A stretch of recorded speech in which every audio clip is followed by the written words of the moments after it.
ବୋଉ ହାତ ତିଆରି ନ୍ୟू रेसिपी बहुत टेस्टी एंड बहुत यमी। हाँ आज्ञा थरे एमती बनातु आपण आंगुठी चुचुमी चुचुमी खाइबे। प्रथम आम रेसिपीटी को जानिबा।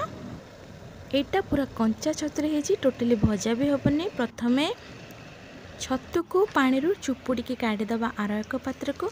सेथिरे लुण हल्दी लंका गुंड आउ बेसर माने बाटी थिबा जो बेसर मसला जो करती सबू मिसेकी ताको बहुत भल भाव मिक्स करवा एवं सेथिरे टिके हल्का सोरिष तेल पकेदबा।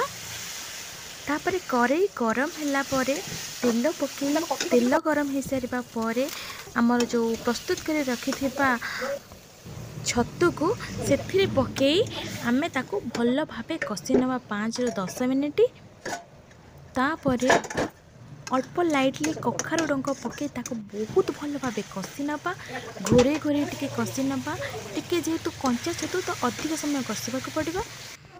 आर एक पैन रे पोई शाक को बहुत भल भावे कषिबे जेमिति कि तार लाल अंश पूरा मरी जिवो। तापरे सेथिरे पकाई ताको आहुरी भल भावे कषि नेबे। एबे प्रस्तुत हो गला छतु।